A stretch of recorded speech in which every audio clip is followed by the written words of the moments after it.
अस्सलाम वालेकुम दोस्तों। तो दोस्तों आज हम आपको बताएंगे हज़रत मूसा अलैहिस्सलाम और कश्ती वालों के वाक़े के बारे में। एक दफ़ा का जिक्र है कि हज़रत मूसा अलैहिस्सलाम को अल्लाह ताला ने हुक्म दिया कि समंदर की तरफ जाओ, वहाँ 3 कश्तियाँ डूबने वाली हैं। हज़रत मूसा अलैहिस्सलाम फ़ौरी हुक्म इलाही की तामील करते हुए समंदर की जानब चल दिए। साहिल पुरस्कून था। बहुत दूर से एक कश्ती आती हुई दिखाई दी जो आहिस्ता आहिस्ता साहिल की तरफ बढ़ रही थी। अभी वो किनारे से कुछ ही फासले पर थी कि हज़रत मूसा अलैहिस्सलाम ने आवाज़ दी कि ए कश्ती वालो, अल्लाह का हुक्म आने वाला है, होशियार रहना। उन्होंने जवाब दिया, आप जानते हैं कि अल्लाह के हुक्म को कोई नहीं टाल सकता।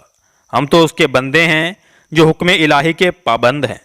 कश्ती वाले अभी ये बात कह ही रहे थे कि अचानक एक मौज उठी और कश्ती डोलने लगी।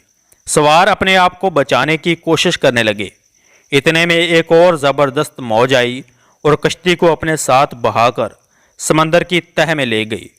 थोड़ी देर में एक और कश्ती नज़र आई तो हज़रत मूसा अलैहिस्सलाम ने उन्हें भी खबरदार किया और कहा कि ज़रा मुहतात होकर आना। उन्होंने भी पहले वालों की तरह जवाब दिया कि जो कुछ होना है होकर रहेगा, और कश्ती को किनारे की तरफ लाते रहे। यहाँ तक कि साहिल के करीब आते आते ये कश्ती भी डूब गई। हज़रत मूसा अलैहिस्सलाम अल्लाह ताला की हिकमत के बारे में सोचों में गुम थे कि उन्हें एक तीसरी कश्ती आती दिखाई दी। आपने हस्बे साबिक उस कश्ती वालों को भी नसीहत की कि देखो, अल्लाह का हुक्म आने वाला है, अपने गुनाहों की मुआफ़ी मांगते हुए ज़रा मुहतात होकर आना। उन्होंने जवाब में कहा, ऐ अल्लाह के नबी, जिस तरह आप सच्चे हैं उसी तरह अल्लाह का हुक्म भी अटल है, उसे कोई नहीं बदल सकता। लेकिन अल्लाह की रहमत भी तो है, हम उसकी रहमत से क्यों मायूस हों? लिहाजा हम अल्लाह की रहमत पर भरोसा करके आ रहे हैं और वो अपनी रहमत के सदक़े में हमें ज़रूर अमन और सलामती के साथ किनारे पर पहुंचा देगा। कश्ती वालों का ये जवाब सुनकर हज़रत मूसा अलैहिस्सलाम खामोश हो गए।